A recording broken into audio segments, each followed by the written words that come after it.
In 1849, Colonel Thuron Vance was the center of a bet on the humid shores of South Carolina that would end a dynasty in one night. It started, like these things do, with the sound of cards on felt, the smell of bourbon, and the desperation of a man who had lost everything but his name.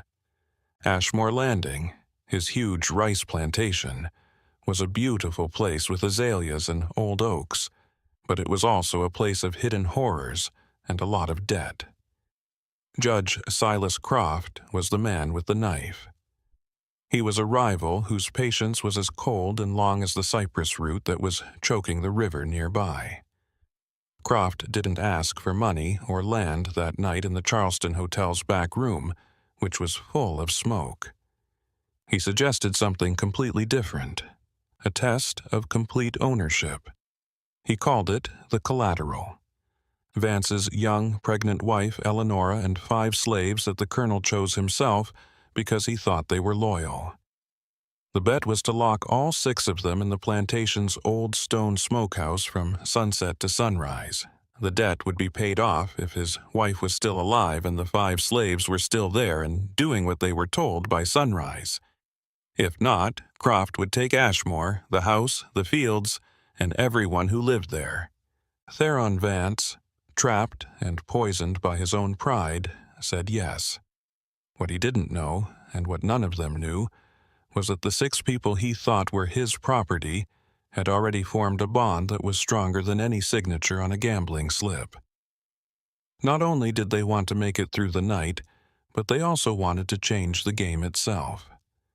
You need to know what Ashmore Landing is before you can understand the bet. It wasn't just a place. It was a character in this sad story. From the river, you could see white columns and well-kept gardens, which showed how much money rice and slavery could make.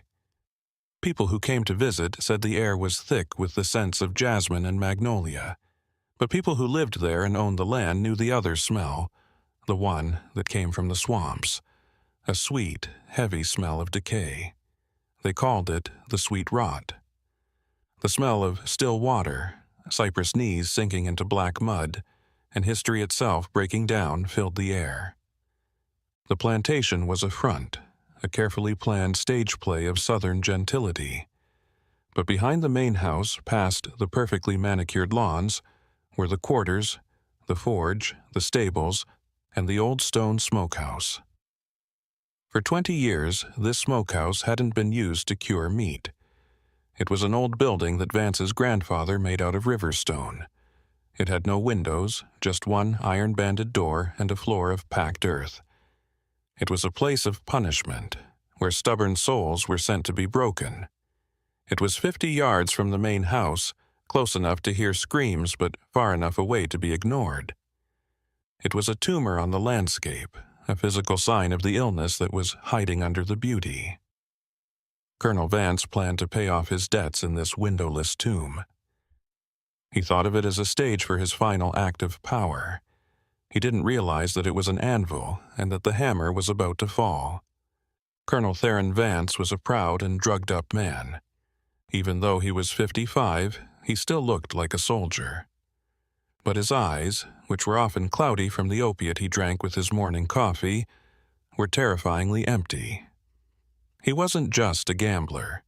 He was addicted to the idea of having power. He thought there was a natural order. He thought that his name, his skin color, and his bloodline gave him complete control over everything. He thought of his wife, his land, and the 212 people he owned as just parts of his own will. But that will was breaking. Judge Croft had been expertly tearing apart his finances for 2 years, buying up his debts and tightening the noose. Vance was addicted to both the card table and laudanum, which put him in a spiral of debt and detachment that made him act recklessly. He hated Croft not because he was smart, but because he showed him how weak he was. Vance's sick mind didn't see the bet as a terrible thing. It was a correction, a way to show Croft, the world, and himself that he was still in charge and always would be. He really thought that Eleanora, his wife, was a porcelain doll who would do what he said. He thought the 5 slaves he had chosen were loyal, either because they loved him or, more likely, because he had instilled fear in them. In one night, he would show that all of his property knew where it belonged. He never thought that property could think, plot, or even hate him with a purity that was as strong as the divine. There was something different about Judge Silas Croft. Vance was fire and laudanum, but Croft was ice and patience. He was a collector of things like secrets, debts, and most of all, ruins. He loved nothing more than to see a strong man fall apart, and he had been watching Theron Vance for 20 years. Their fight wasn't just about money or land. It went back a long way. It started when they were young and fought over a woman who, in the end, chose neither of them and died of a fever a year later. Croft thought Vance had won, though. Vance had the family background, the big house, and the respect from society that Croft, who came from a new money family, had always wanted. So, Croft had been carefully planning Vance's death for 20 years. He didn't just want Ashmore Landing, he wanted to destroy it. He wanted to take away Vance's name, wife, and pride, leaving him with nothing but an empty shell. The bet was the last, best way to show how much he wanted it. It wasn't about the $80,000 Vance owed him. It was about showing who was in charge. The terms were clear: Eleonora and the 5 slaves. Why those people? Because they were the pillars of Vance's ego, his beautiful, pregnant wife, who was a symbol of his legacy, and his most trusted slaves who were a symbol of his kind rule. Croft wanted to show that Vance's legacy was fake and that he was not really a master. He wanted to see the dawn rise on a man who had nothing, not even his wife's or dog's loyalty. He was an expert on pain and was working on a great work of art. Eleonora Vance was just 20 years old. She was 5 months pregnant with a child she wasn't sure she wanted, at least not with the man she had to marry. Vance's second wife was a political marriage that brought together her father's shipping business in Charleston with Vance's agricultural empire. She was stuck in every way possible. Charleston society saw her as a quiet, fragile beauty, like a porcelain doll that would fit perfectly in the grand, falling-apart house of Ashmore. But when porcelain is heated, it becomes stone. Eleonora was a watcher. She listened and read. For months, she had felt like she was being crushed by her husband's need. She could tell he didn't see her as a wife, but as something useful. And 3 weeks before the bet, she had found something. Her husband had left a key in the lock of his private study while he was high on laudanum. She found his real ledgers inside his mahogany desk behind a fake panel. These were the dark ones, not the ones he showed his overseer, and under them was a thin, leather-bound book with a cypress tree on the cover. The Cypress Circle was the name of the secret society that owned the private charter and ledger. It had bets on crop yields, steamboat races, and human endurance, as well as bets on how long a man could work without water and which woman would be the first to break under correction. It was a cold and careful record of sociopathy. Eleonora didn't just know her husband. She knew his whole world. She grabbed the ledger. She put an old farm ledger in its place as a decoy. She didn't know why she took it yet, she just knew it was a weapon and that she was a woman drowning, looking for anything that would cut. The 5 people who were chosen to be slaves for the bet were not random. Colonel Vance chose them because of what they stood for. First, there was Moses, an old man who was almost 70 and acted as the plantation's unofficial preacher. Vance thought he was weak-willed and broken by faith, and that he could be used to make sure the others obeyed. He didn't see the man whose eyes missed nothing and who used biblical stories as a way to resist. Then there was Titan, the blacksmith, a man with incredible strength whose wife and son Vance had sold 2 years before to pay off a small gambling debt. Vance thought that his silence meant he agreed, and he thought that grief meant he gave up. He never saw the cold, steady anger that drove Titan's hammer every day. Third, Apollo, the head of the stable. He was quiet and hard to see. He moved like a shadow among the horses, and Vance liked him because he could calm even the most aggressive stallions. Vance didn't know that a man who can calm a 1,500-pound animal with a whisper has a power that is not loud or flashy, but absolute. Fourth, Elias the woodworker. He could read and write, which was a secret that could get you killed. He had built half of Ashmore's buildings and knew more about its architecture than Vance did. He was aware of its hidden areas, such as the empty walls and the long-forgotten cellars. And finally, Hester, Eleonora's personal maid, who was only a few years older than Eleonora. Vance thought of her as a spy and a loyal pet of the house.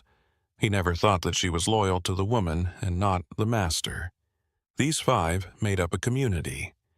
They met in secret in a clearing deep in the cypress swamp where Spanish moss hung down to protect them. They had their own rules, their own chain of command, and their own way of sharing information. They already knew that Vance was in trouble. They just didn't know how much that need would cost them. The Cypress Circle was more than just a place for gamblers. It was a way of life for 12 of the richest rice and cotton planters in the Low Country. They met every season at the new moon in the back room of the Charleston Hotel, or sometimes, more frighteningly, on a private island owned by Judge Croft. The ledger Eleonora stole had their covenant, which is what they called it. It was full of twisted reasons that mixed Roman law, misinterpreted scripture, and early versions of what we now call social Darwinism. One line from the charter, written in Judge Croft's own careful hand, said, "Nature gives power, not rights. The wolf doesn't ask the lamb for permission, and neither should we. Our mastery is shown not by the kindness we show, but by the limits our property can handle. To test them is to honor the natural order." Can you believe that? To respect the way things are. This was their game. They were men who had everything, and the only thing that excited them was the thrill of having complete, unholy power. They put money on the weather, the stock market, and people's souls. The ledger had all the details.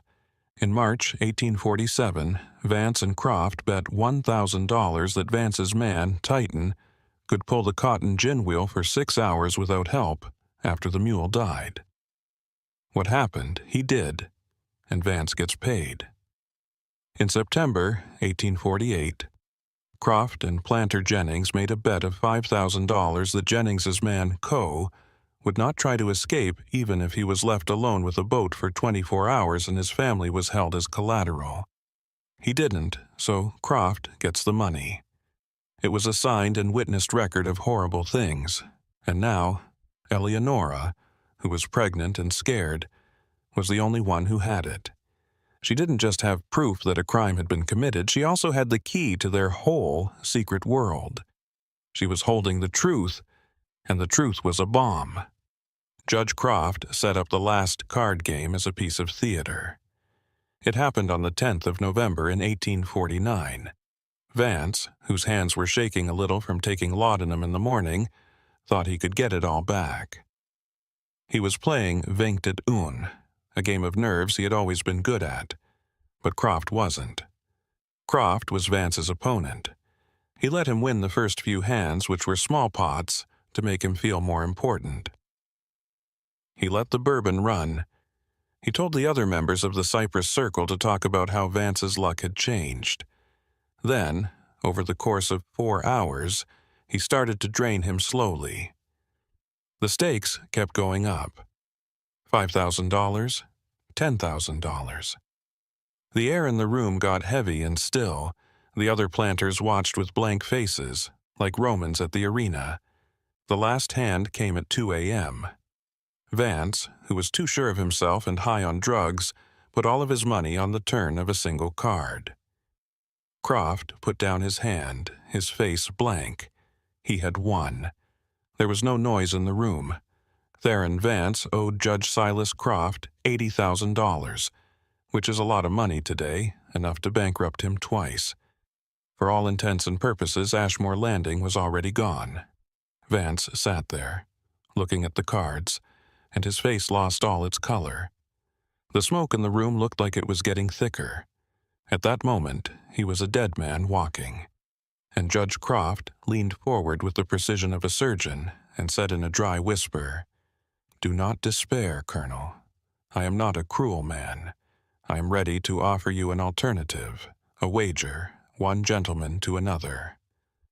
The room leaned in. This was the real fun. Judge Croft enjoyed the moment. He lit a cigar slowly, and the match's light made his thin lips and dead eyes look even worse.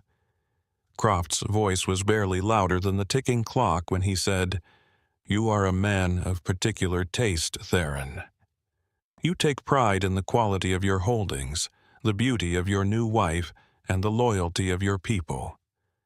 I want to test this, a test of your philosophy. You have often said that absolute control is the only true measure of a man." Vance didn't say anything. His jaw was tight.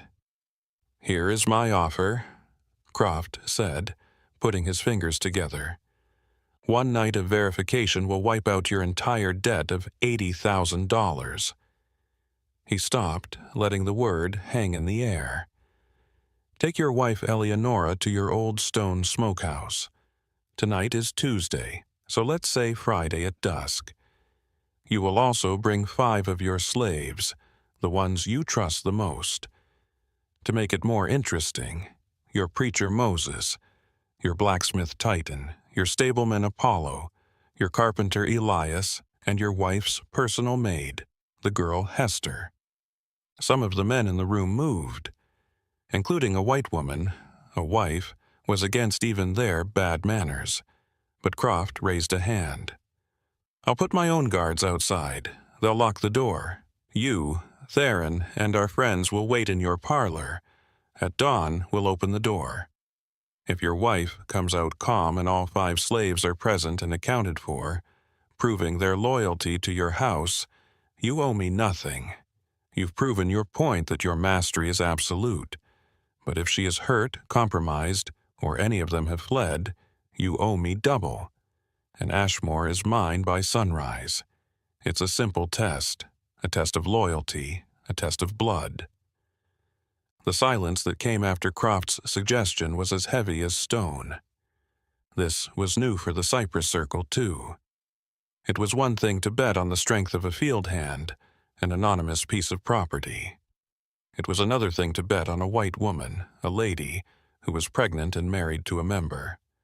One planter, a man named Jennings, cleared his throat. "Silas, this isn't normal. The woman is white." Croft looked at him with a cold stare. "Is it wrong? Or is it the most honest expression of our beliefs? Is she not his property by law and by God? Is he not responsible for her, just like he is for his livestock? Or are we supposed to act like our power stops at the front door? He says his control is perfect, that his people are loyal, and that his wife is obedient. I'm just giving him a chance to prove it for the highest possible stakes. There was no way to escape the logic, which was twisted and evil. It was the end of everything they believed in. They weren't just betting on Eleonora's body. They were betting on the very foundation of their world. They were betting that a white woman who was pregnant and 5 slaves who were locked up in the dark would all choose to follow the master who wasn't even there. They were betting on how powerful fear was. Vance looked around the room. He didn't see anyone who could help him. He only saw eyes that were hungry for the show. He saw the cold smile on Croft's face. Saying no would mean admitting defeat, admitting that he wasn't in full control, and admitting that he was weak. Laudanum and a desperate burning pride clouded his mind, so he could only see one way.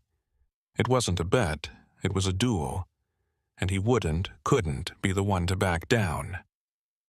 "I agree," Theron Vance said in a shaky voice. "Friday, at night." The guys in the room calmed down, a quiet murmur of excitement. The drinks were served. The trap was set with pride as bait and sealed with sin. What kind of a person is a man who bets on his pregnant wife? He changes into something other than a man, or maybe he becomes the most pure version of the man he has always been. As the fake dawn painted the sky gray and violet, Theron Vance rode back to Ashmore Landing. He didn't feel guilty or ashamed. He felt a cold, electric clarity. He had been cornered, and he had chosen to fight. Eleonora was a soldier in his war, and her duty was to him, according to his twisted logic. The 5 slaves were his weapons. Their duty was to obey. He was not sacrificing them. He was using them, as was his right. When he arrived, he did not go to his wife's room. He went to his study, locked the door, and poured a lot of laudanum into his brandy. He sat in his chair and looked at the picture of his grandfather who had built the smokehouse. He was making excuses for it. Croft thought this was a test of Eleonora's goodness or the slave's fear. Croft was an idiot. This was a test of how strong he was. He had taught them, broken them, and chosen the best parts of their lives. They would do what they were supposed to do. Eleonora would be scared, but she was a lady, so she would get through it. The slaves knew what would happen if they disobeyed. The worst thing that happened to them was that they lost their own lives. He held their families, kids, and partners in his arms. He had made a prison with walls that couldn't be seen, and the smokehouse was just a formality. He would win. He had to win. He would show Silas Croft and everyone else in Charleston what real mastery looked like. He drank the brandy, and as the opiate warmth spread through his body, he finally let himself sleep, sure that he could keep the dawn from coming. The next 2 days at Ashmore Landing were filled with a strange, heavy silence. The air itself seemed to know. The sky was a low, bruised purple, and the normal sounds of the plantation, the forge, the singing from the fields, and the overseer's call felt far away and quiet. Vance gave his orders in a voice that was eerily calm. He told Quillen, his cruel boss, to get ready for the smokehouse. It had to be cleaned. They were going to put a block of corn pone and a bucket of water inside. He had called it a test of loyalty. Quillen, who had seen every kind of cruelty, just nodded and did what he was told. He didn't need to know the details. Just getting ready was a kind of mental torture. Quillen and 2 other men looked at the iron-banded door and tested the lock. They also oiled the hinges so they moved quietly. Everyone on the plantation watched. They watched as the 5 chosen people, Moses, Titan, Apollo, Elias, and Hester, were given light duties near the main house. They were being kept close. They were being observed. Everyone knew they had been marked, and they knew it too. But it was Hester, moving silently through the halls of the great house, who felt the terror most acutely.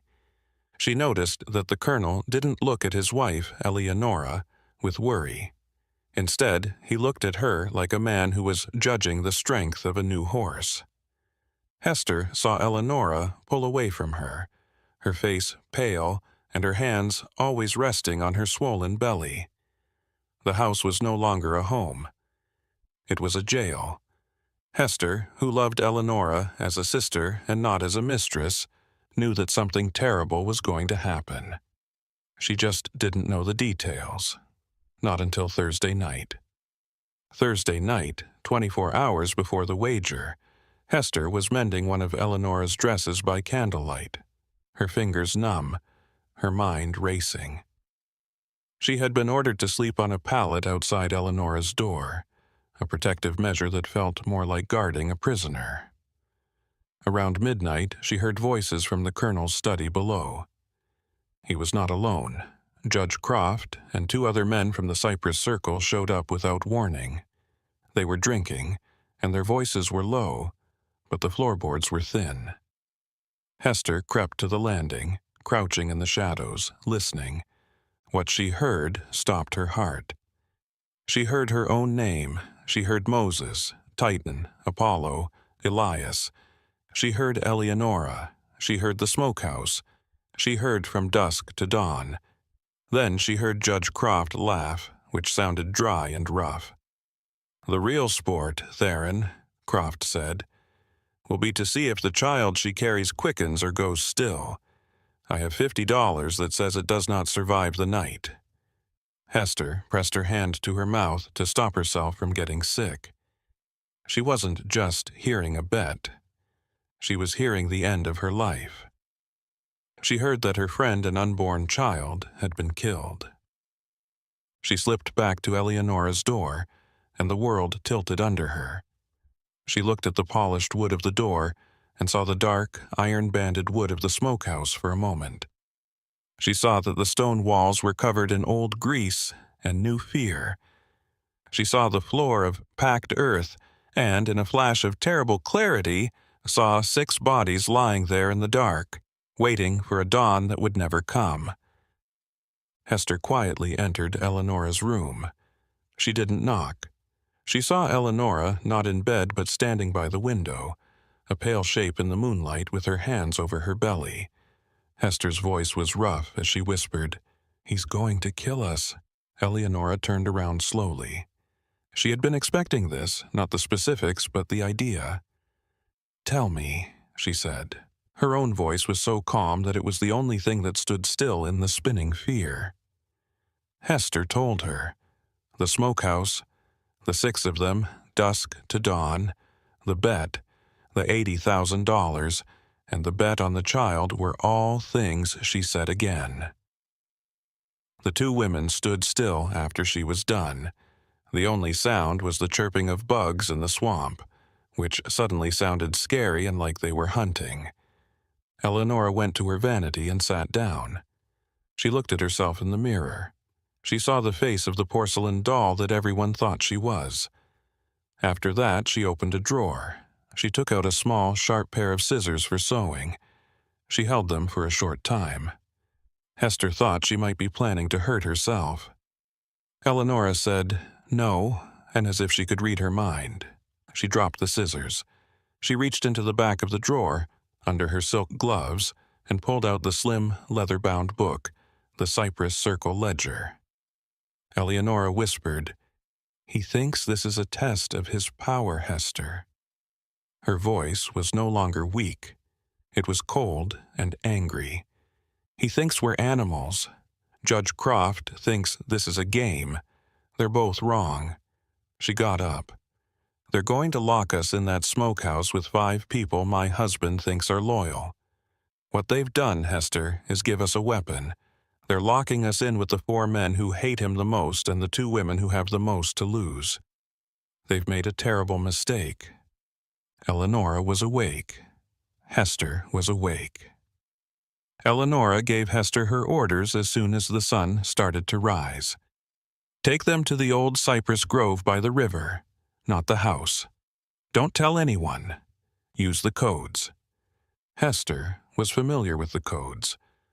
A song hummed in a certain way, or a certain path taken, were the quiet signals that the enslaved community used. It meant that the meeting was very important. It was a matter of life and death. Hester found them one by one.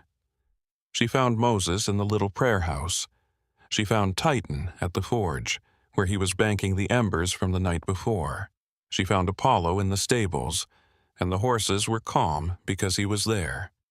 She saw Elias looking at the rice mill's supports. She only said 6 words to each man. "The grove, before sunrise, she knows." Each man understood. An hour later, the 6 of them met up as a sickly yellow light came through the Spanish moss. The 5 faces of the chosen were dark with fear and doubt, and Eleonora, who was pale and pregnant, stood in front of them holding the Cypress Circle's ledger. She didn't beg or plead. She made a suggestion. "Colonel Vance has bet my life, my child's life, and all 5 of your lives against his debt to Judge Croft," she said, her voice clear and loud in the damp air. "He plans to lock all 6 of us in the smokehouse tonight at dusk. He thinks we will obey. He thinks I will be broken. He thinks you will be his loyal dogs. I have no plans to do either." She held up the book. "This is their secret ledger, their sins. I stole it, but it's not enough. Tonight, they are giving us an opportunity. They are giving us a sealed room, 6 witnesses, and 8 hours of darkness. They expect a tragedy. I propose we give them a reckoning." The 5 people looked at her. This was beyond all understanding. A white woman, the mistress, suggesting a plot. That was a trap. It had to be a trick. Titan was the first to talk, and his voice was a low rumble of pure hate. "This is his game. You are his wife. If you play with us, you save yourself. We hang." Eleonora looked into the eyes of a man whose family had been sold for pocket money. "If I wanted to save myself, I would have run," she said in a harsh voice. "Where would I go? I'm 5 months pregnant and alone. My father would find me and bring me back. If this is a trap, why would I be with you? He's locking me in there too. He's betting on my child's life." Hester moved forward. "I heard them. She speaks the truth. They called it a game. They bet on the baby and all of us." That changed the mood, the cruel way it was done. Moses looked at Eleonora with his old eyes, looking for something in her face. "What do you mean by reckoning, child? They have the keys and the guns. We are 6. They are the world." "They think they have the keys," Elias the carpenter said in a low voice. Everyone looked. He hadn't said anything until now. "That old smokehouse, it's built over the original root cellar from the first house, the one that burned in 1790. When the colonel had me rebuild the floor 10 years ago, he told me to seal it. I did not. I framed a trap door under the curing racks. It leads to the old storm drainage. It's collapsed now, but it opens into the swamp, 100 yards from the river." A new silence fell, not out of fear, but out of thought. "A door is a way out." The horseman, Apollo, looked at Elias. "A way out for us. What about them?" He pointed to Hester and Eleonora. Eleonora said no. "It can't just be a way to get away. If you 4 disappear, they'll hunt you down and kill us for letting you go. It has to be something that destroys them both."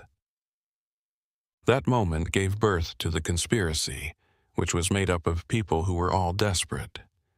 "They want a show," Eleonora said, her mind working in a way that scared her. "They want loyalty or tragedy. We'll give them tragedy, but it will be theirs." The plan started to come together, with each person adding their own strength. Elias had the way. The horseman Apollo knew the trails through the swamp. He knew where he could borrow horses from a plantation miles downriver to cover their tracks. Titan, he had a specific job. He would be the one to make the proof. He was the most powerful. He would turn the smokehouse into a place of unimaginable violence. But the last piece that broke everything was in Moses' hands. Moses said in a low voice, "The judge. Silas Croft. He thinks he is a god, but I know he is a murderer." He told them that he had been taking care of the gardens at Croft's estate 10 years ago. He had seen Croft in the living room with his first wife, who was sick. He had seen him give her a tonic. He had seen him hold her down while she was choking. He had to bury her because the death was ruled as consumption. "I've had this for 10 years, Moses whispered. "Waiting. I'll write it. I'll sign it." The plan became more solid. It was brilliant, but it was also deadly. Moses, Titan, Apollo, and Elias would all get away through the tunnel. They would take 2 things, the real ledger of the Cypress Circle and Moses's signed and witnessed statement about Croft's murder. But they would leave behind a second ledger, the decoy, the one Eleonora had left in the desk. They would also plant false evidence that pointed to Vance instead of Croft. Titan looked at Eleonora and Hester and asked, "What about you?" "You two stay. They will kill you." Eleonora said, "No. They won't. They'll find a scene of horror. They'll find me broken, not my body, but my mind. I won't talk, I won't see. I'll be mad, a woman driven insane by the animalistic terror of the night. What can they do to a mad woman? They can't question her or try her. She's a living ghost." She then looked at Hester. "And you, Hester, will be the same, traumatized into silence. We will be the living, breathing proof of a horror they can't name. We will be their shame." It was a terrifyingly perfect show. The two women would be the witnesses who couldn't speak. The four men would be the ghosts who had disappeared, taking the real proof with them. But what would they leave behind? Eleonora talked about it. "We need something that points to my husband, something that makes Croft think Vance planned the escape to double-cross him." She remembered a letter her husband had written to his boss in Georgia about moving slaves off the property to avoid creditors. She had it. They would put that letter in the fake ledger in the smokehouse. It would seem that Vance had planned for the four men to get away, which would make the bet invalid and allow him to smuggle the fake ledger out. Croft would be very angry. He would think that Vance had tried to trick him. He would destroy him. The plan was in place. They were no longer victims. They were now part of the plot. They were 6 people who had taken an oath to bring down an empire with nothing but their wits, a secret tunnel, and the truth. Let's stop for a moment. Can you really understand the risk? We talk about this now, when we are safe, but for them in 1849 this was not a story. It was the end of the world. For Eleonora and Hester, discovery meant a living death, either locked up in an asylum or worse. For the four men, being caught meant a kind of torture and death that was so horrible it didn't have a name. They called it the running alive, which meant slowly tearing someone apart in public. Why did they believe her? Why did this white woman, who was pregnant and the wife of their abuser, suddenly become an ally? The truth is that they didn't fully trust her. They believed what they saw and heard. They trusted Hester because she was one of them. They believed Eleonora's cold rage. Titan felt the same rage at the forge as Elias did in the carpenter's shed. It was the anger of the owned. Eleonora was just as much property to her husband as they were. She was collateral and a breeding stock. The smokehouse didn't make their alliance. It just showed it. They were all up for auction, and at that moment, in that swamp, they all chose to die fighting instead of living as property. "That was the key," Eleonora said as she gave it to Elias. "Protect this with your life. It's not just our freedom, it's the end of all of them. Use it, piece by piece, from the north. Bleed them dry." He took a piece of charcoal from the fire pit and a scrap of parchment that Hester had stolen. He started to write. He wrote about how Silas Croft's first wife was killed. He wrote down what he saw, he put down the date, and at the bottom, the other 3 men and Hester put their names down as witnesses. This was the only insurance they had. They had less than 12 hours. The preparations were a work of art in how everyone worked together without talking. Apollo, the stableman, moved with an unnatural quiet. He spent the day working with the horses, riding them near the river, making a map of the escape route, and writing down the overseer's patrol schedules. He left small signs in the mud that only he and Elias would understand. Elias the carpenter pretended to be working near the smokehouse to check the foundation on the colonel's orders. He was able to get inside by himself for almost an hour. He also loosened the trap door and cleared the debris from the entrance to the tunnel so that it would open quietly. He put a small bag of cured meat and water inside the tunnel's mouth, where it would be hard to find. Titan worked at the forge with a loud, rhythmic clang. He wasn't just putting shoes on horses, he was making tools. He turned a small piece of rebar into a sharp, deadly pike.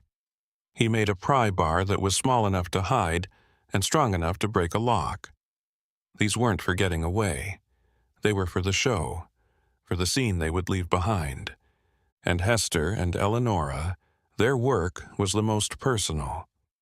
They got the things they needed for their shared craziness. Eleonora ripped the sleeve of one of her best nightgowns. Hester got the fake letter from Vance, the fake ledger, and Moses's written testimony. They would find these things on Hester, as if she were the one who had to sneak them past Vance. And Eleonora practiced. She practiced the look, the blank, broken stare of a mind that has escaped its cage. She worked on being quiet. She was getting ready to erase herself and make her mind a fortress that no one could ever break into. As the sun went down on Friday, November 13th, Ashmore Landing became very quiet and heavy. A thick fog came in from the river and smelled like mud. It stuck to the Spanish moss like shrouds. It seemed like the plantation was holding its breath. Judge Croft came in a nice black carriage with Jennings and DuPont, two planters who had seen the bet. They were excited, like schoolboys at a show they weren't supposed to see. They were taken to the parlor, where Colonel Vance was waiting. His face was pale, and his hand shook as he poured bourbon. He was already half gone from laudanum. Overseer Quillen took the six of them to the clearing in front of the smokehouse at 6:03 p.m., when the sun was setting and the sky was a bloody red. Eleonora wore a simple gray dress that made her pregnancy clear. Hester was next to her, holding a small blanket that was folded up. And the four men Moses, Titan, Apollo, and Eliashib faces carved out of stone. Croft and the others came out to the porch to see. "Put them inside, Mr. Quillen," Croft said, as if they were chess pieces. Eleonora looked across the lawn and saw her husband. He turned his head away. He couldn't look her in the eye. She was the last one to come in. She stopped and looked back at Croft as she crossed the threshold. She didn't seem scared, she seemed cold. He was shocked for a moment by the look of such deep contempt. Then the door with the heavy iron bands swung shut. The bar fell. The key was turned. The last sound of the key was a metallic thud. No sound. There were 6 people locked inside the dark, airless tomb. The bet had started. The darkness inside was total. It wasn't just the lack of light, it was a heavy weight. It smelled like wet stone, old ash, and a hint of metal that made you feel scared. For a full minute, the 6 of them stood frozen, breathing in that thick, dead air. They could hear the voices of the guards posted outside, Quillen and another man, their laughter coarse and unbothered. They were listening for the first scream. Eleonora was the first to move, her hands finding Hester's in the dark. "Now," she whispered, her voice barely a breath. The show started. Titan, the blacksmith, let out a low, animalistic groan. It was a sound of pure, rising panic. He slammed his fist against the stone wall, a sound that cracked through the silence. Outside, the guards laughed. "Took him long enough," Quillen said, loud enough for them to hear. This was the signal. While Titan and Apollo began to make noise pacing, muttering, creating the illusion of chaos and terror, Elias moved to the back wall. He found the curing racks by feeling the floorboards with his hands in the dark. He found the seam. He began to work, carefully, silently, prying up the edge of the trap door. Moses, meanwhile, sat near the front door, his back to the wall. He began to pray. He prayed aloud, his voice trembling, begging God for mercy. It was a perfect performance. He sounded like a man broken, a man resigned to his fate. But the words he chose, they were code. He was reciting the story of Exodus. "Let my people go, the sea of reeds, the darkness upon the land of Egypt." He was telling the others, "It is time, be strong, the path is clear." He was preaching their escape. The first 2 hours were a symphony of deception. While Titan and Apollo kept the guards entertained with a carefully orchestrated struggle, overturning the water bucket, slamming against the walls, yelling in feigned rage, Elias worked the trap door. It was stuck fast with humidity and disuse. He used the small pry bar that Titan had made, and he worked with excruciating patience. The noise of his work drowned out by the louder chaos. Eleonora and Hester huddled together in the corner near Elias's desk. Eleonora started to cry. Screams of fear that were so loud they were almost unnoticeable. They got weirder. They changed into a high-pitched rhythmic wail that sounded more like an animal than a person. It was the sound of a mind coming apart. The guards outside stopped talking. The laughter stopped. "God Almighty," one of them whispered. "What's he doing to her?" They were painting a picture for their audience, using only sound. A picture of brutality, of madness, and of the natural order taking over in the dark.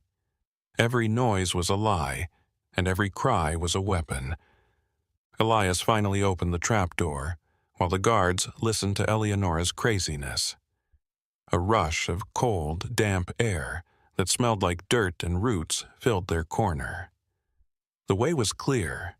It was darker than the smokehouse, the mouth of the tunnel, the way to the river, and the way to freedom. The hardest part was about to begin. The change.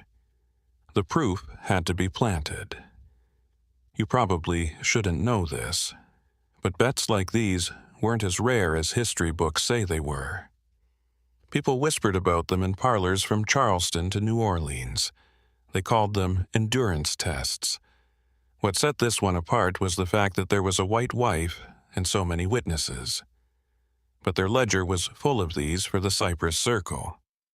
Testing the Taming was the name they gave it.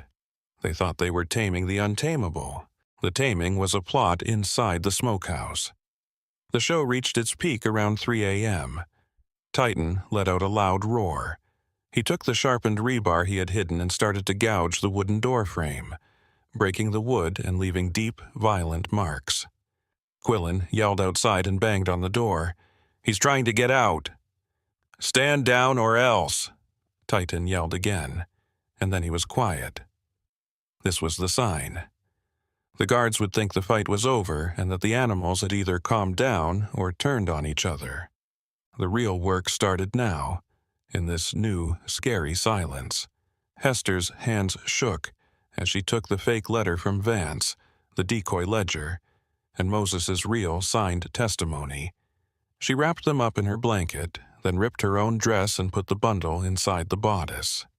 This was the plant. People would think she was the traitor when they found her in the morning because she was caught trying to sneak Vance's incriminating papers. If the plan didn't work, she would die. If it did work, it would kill Vance and save the others. Eleonora's heart broke as she watched her. "Hester, you—" "Hush," Hester said in a strong voice. "We're the only two who can leave. We have to leave with the story. This is the story now." The farewells. 4 men are at the edge of a black hole. They have to crawl through mud and roots for 100 yards to get to a swamp where men with guns will shoot them on sight. Moses was the first. He looked at Eleonora, but his eyes were hidden in the dark. He said softly, "You wrote us down as property. Tonight, you write us as men. Don't forget." "I won't," Eleonora promised, her voice heavy. "Godspeed, Moses." He was gone, and the earth swallowed him up. Then came Apollo, the quiet horseman. He put something in Hester's hand, a small, carved bird made of wood. He whispered, "For the child. So it knows how to fly." He was gone.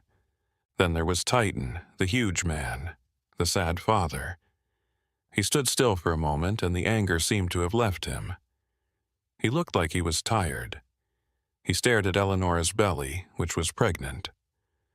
"Get that baby born. he said in a rough voice. "You get it born free." He was gone. Finally, Elias the carpenter, who built their freedom. He had the real ledger with him. He stopped. He said, "I will get this north. I won't fail. It could take a year or 10, but the world will know what they are."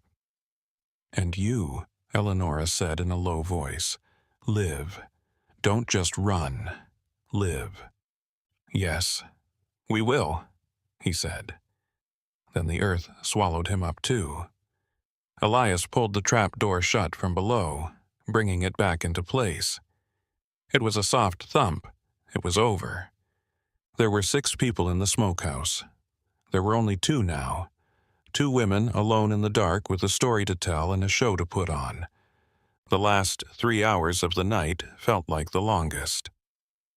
Without the open tunnel, the air in the smokehouse got hot and stale again. But this time, the quiet was real. Eleonora and Hester sat on the cold ground with their backs against the stone and waited. They had to get the timing just right. The craziness had to be over by dawn. Eleonora started to hum a broken, tuneless tune that sounded like a child's nursery rhyme that kept repeating the same 4 notes. "Hush, little baby. Don't say a word." Hester started to rock back and forth in a rhythmic way, and her breath hitched in fake sobs. They weren't just acting, they were becoming. They were taking all the fear and anger they felt at night and during the day and putting it into one terrible performance. They were going crazy together, building a mental fortress that no one, not Vance, not Croft, not all the doctors in Charleston could ever get to. This was their new shield. This was their last plot. The guards outside heard the humming and the rhythmic crying. It scared them more than the violence. "It's done," Quillen said, spitting tobacco. "Done. Whatever he wanted." Eleonora got up as the first sickly gray light of dawn began to come through the cracks in the door. She took the sharpened rebar that Titan had left behind. Her hands were steady. She turned to Hester. Hester nodded. Eleonora raised the pike and began to rake it against the stone walls with a guttural cry. The sound of metal on stone was the anthem of her new, terrible freedom. At 6 in the morning, the key was turned and the bar was raised right on time. The heavy door swung open, letting in the gray, damp light of morning. Vance and the other planters stood on either side of Judge Silas Croft at the door. They were holding their bourbon glasses from the night before, and their faces were puffy and full of hope. They were ready for the best part of their sport. What they saw made them stop in their tracks. The smokehouse was a complete mess. The corn pone was trampled into the mud, and the water bucket was broken. The walls were damaged, with metal gouges in them. Hester sat in the middle of the room, her dress ripped, her eyes wide and empty, and she was rocking back and forth, covered in mud. Eleonora was in the far corner, leaning against the wall. Her hair was tangled, and her face was blank. She was rubbing the rebar against the stone. Click, screech, click, screech, click, screech. She didn't even look up. She was staring at the wall and not seeing anything. Colonel Vance stepped forward and yelled, "Eleonora!" She didn't move. The screech of the click didn't stop. "What is this?" Croft asked in a sharp voice. His eyes moved quickly around the room. "Where are the men? Where are the 4? They were gone. Gone. There were only the 2 broken women in the room. Vance yelled, "They're gone!" His face turned purple. "Obviously they've gotten away," Croft said in a low, dangerous voice. He stepped inside, and the piece of the broken bucket that was on the floor crunched under his boot. He saw Hester. He took hold of her arm. "Girl, where did they go? Speak!" Hester just stared at him with a thin line of drool on her chin and her body shaking. He shook her a lot. The bundle that was tucked into her bodice fell to the floor as he did. the decoy ledger and the folded letters. Croft let go of Hester, and she fell to the floor, still rocking. He bent down and picked up the bundle. First, he opened the letter. He looked at it with his eyes. Vance wrote it out by hand. It was an order to a supervisor in Georgia to move a shipment of valuable property off the books so creditors wouldn't see it. After that, he picked up the fake ledger. He opened it up. Eleonora knew it was a farm ledger and that it was useless. But then he heard Moses's story. He read it. A signed confession, witnessed by the other four, in which he talked about killing his first wife. But why was it here? Why would Hester want this? The pieces began to click into place in Croft's cold mind, but they formed the wrong picture. The picture Eleonora wanted him to see. He turned slowly to Theron Vance. "You fool," Croft hissed. "You magnificent, cheating fool." Vance looked bewildered. "What? They escaped? You've been cheated." "Oh, I've been cheated," Croft said, showing the letter. "You planned this. This was never a wager. This was a ruse. You planned for them to escape all along to void the bet. And you tried to frame me." He held up Moses's testimony. "You thought you could use this filth, this lie, to blackmail me, didn't you? You thought you could get out of your debt and destroy me at the same time." "That's not true," Vance stammered. "I never saw that before." "You are a liar and a cheat, sir," Croft roared. The other planters backed away. "The wager is void, which means you owe me double. $160,000. And since you clearly cannot pay, I am seizing this land, this house, and everything in it, effective immediately." Vance collapsed. He understood. He had been ruined. But he didn't know how. He didn't get that the 6 people they thought were less than human had tricked the 2 men because they were so full of themselves. Just as the 6 had planned, they had ripped each other apart. The end result was a brutal and quick dismantling. Judge Croft was merciless because he was so angry and right. He thought that Vance had tried to set him up for murder and steal his money. He used every part of the law to bring him down. By noon, Vance was under house arrest in his own study, where Croft's men were watching him. Notices of foreclosure were posted by the end of the week. Silas Croft owned Ashmore Landing, the rice fields, the house, and all 206 of the enslaved people who lived there. Croft had won, but it didn't mean anything. The 4 guys were gone. He didn't even know the real ledger was missing, but it was. And the 2 women were no help at all. He sent doctors to check on Eleonora. They cut her and put her in ice water. They said she was hysterical and had a lot of mental shock. They decided that her mind was permanently broken. She was crazy. Her pregnancy was in danger. She was moved to a small isolated cottage on the edge of the property, where Hester, who was also diagnosed as irretrievably broken, was put in charge of her care. Croft, happy, locked her up and forgot about her. He got his prize and got back at Vance. He didn't know that the 2 crazy women in that cottage were perfectly sane. They were safe. They didn't say anything, and they were waiting. Their minds had become a vault that kept the secret safe. They were the witnesses who could never be questioned, the living ghosts of Ashmore Landing, waiting for news from the north. And what about Theron Vance? He lost it all.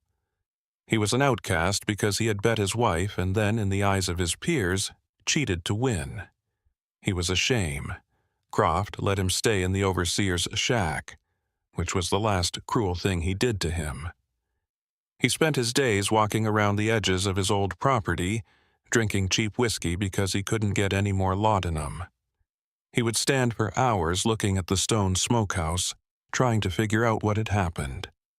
How did they get away? Where did that letter come from? What had broken his wife's mind?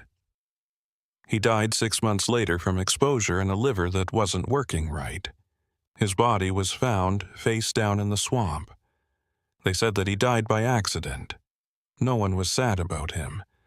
He was just another piece of junk in Judge Croft's collection. And what about Croft? He owned Ashmore now, but it felt like a bad place. He tried to sell the disloyal slaves, but the story of the Ashmore Six, as they were called, made his new property famous. It was hard for him to handle. He was troubled by what Moses said. He had, of course, destroyed the paper, but the fact that it had existed and that someone else knew what he had done haunted him. He stayed away from his new prize, letting overseers run it and get rich as the field slowly fell into the sweet rot of the swamp year after year. He had won the fight, but the war was just getting started. I have seen slaves in the last 40 years who knew the woods so well that they could disappear at will. They are not running from slavery. They are running through it, living in the margins, a shadow kingdom. They are a secret walking. This quote from a traveler in the 1850s describes men like Moses, Titan, Apollo, and Elias. They didn't just run, they disappeared. The 100-yard tunnel took them to the river, where Elias had hidden a small boat. They rode for 2 days only at night, and during the day they hid in the thick cypress groves. They got to Charleston and then went their separate ways. Moses and Elias got on a shipping ship going north, where a group of free black sailors who ran the real Underground Railroad hid them in the cargo hold. Titan and Apollo, who were more at ease on land, started the long, dangerous walk north. They used the network of shadow kingdoms to find their way through the backwoods of Virginia and the Carolinas. Elias and Moses took 6 weeks. They got to Philadelphia with the ledger, half-starved but still alive. Titan and Apollo took 7 months. They got to Ohio, tired and hurt, but free. A group of abolitionists who were shocked by the evidence they brought together the 4 men and helped them start their new lives. They weren't just refugees. They were soldiers with the weapons they needed to bring down an empire: the ledger, the testimony, and the truth. Eleonora gave birth in the spring of 1850 in that small, damp cottage in South Carolina, with only Hester there to help her. She gave birth to a healthy girl. She named her Hope, which was a quiet but dangerous act of defiance. 2 crazy women and a quiet child lived in that cottage for 2 more years. They were left alone, a local tragedy, a warning story. But they weren't just sitting around. Hester, who was broken, could still move around. She gathered herbs, humbly accepted help from the main house, and made contact. She found the one person on the plantation who worked for the real railroad, a woman who worked in the laundry. She sent a message through her, a single word: hope. The message traveled north, from sailor to preacher, from washerwoman to abolitionist, until it reached Philadelphia. It found Elias, who was now a carpenter and a writer, writing down the stories of people who had escaped. He got the message: hope. He knew Eleonora and the child were both still alive. It was time. A kind Quaker doctor from Philadelphia came to Charleston in 1852. He had heard about Mrs. Vance's sad story. He asked Judge Croft for permission to send women to his asylum in the north, where he said he had a new treatment for female hysteria. Croft agreed because he wanted to get rid of this living reminder of his win. He put his name on the papers. They put Eleonora, Hester, and the little girl Hope on a boat. They were still angry. They were still quiet. They didn't say anything until the boat was far enough away from the shore that the coast of South Carolina looked like a green smudge on the horizon. Eleonora then turned to Hester and spoke for the first time in 2 years. "It's done," she said. The Cypress Circle ledger didn't come out all at once. That would have been awkward. Elias and Moses were much more strategic than the small secret group of abolitionists they worked with. They were doctors who worked in surgery. They started in 1853. An anonymous copy of a single page from the ledger showed up on the desk of a U.S. senator from the state of Massachusetts. It went into great detail about a very bad bet. The senator put it in the congressional record. There was a scandal. Of course, the planter who was named in the bet said it wasn't true, but then a second page came out with information about his other bets. He lost all of his good name. A year later, another page was sent to a London newspaper. It was about a bet made by a planter with strong ties to Britain. His credit lines from Liverpool went away overnight. For the next 10 years, until the Civil War, the ledger was used as a weapon of choice. It slowly drained the Cyprus Circle of all its money. Their names, secrets, and sport were all revealed anonymously from an unknown source. They turned on each other, accusing each other and being paranoid. What about Moses's testimony against Judge Croft? That was used, too. It wasn't sent to a newspaper, it was sent to Croft's son, a young man studying at Harvard who had never gotten along with his father. The son, who was horrified, confronted him. The family imploded. Judge Croft, the man who collected ruins, became one.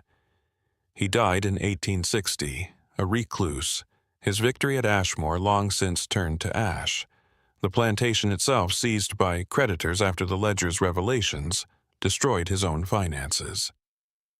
If you've come this far with me, if you've walked through this darkness, you are not just a viewer, you are becoming a witness. There was never just one bet in this story. It was never just one night in a smokehouse. This was a story about power. The planters, men like Vance and Croft, believed power was force. They believed it was locks and guns and laws written in their favor. They believed it was absolute. They were wrong. The 6 people they tried to break showed that real power isn't force. It's conspiracy. It is the secret group. Everyone knows that the system is a lie. The carpenter knows where the secret door is. The preacher is the one who remembers the secret crime. The maid is the one who listens. The wife is the one who steals the ledger. The blacksmith is the one who acts out his anger. The horseman knows the way. The plan to break the chain is not power. It is the plan that everyone knows about and whispers. Vance and Croft thought they were the stars of the show. In the end, they were just pawns in the game. 6 people who had nothing but each other took apart their whole world, which they thought they controlled. This night and this case were never just about Ashmore Landing. It was a look into the dark side that lies beneath all systems of total control. It's a plan for how weak people can become strong. They don't go up against the system directly. They look for its flaws. They use its own pride against it. They plot. They sit and wait. They do something. Elias used the full original ledger of the Cyprus Circle to destroy the circle, and it was never found again. It was gone. Some people say he burned it because it had served its purpose. But some people say it's still out there, locked away in a vault, a sign of a darkness that never goes away. Is the truth about that night still hidden in the dark? Or did it finally come to light? What do you really think happened to that book?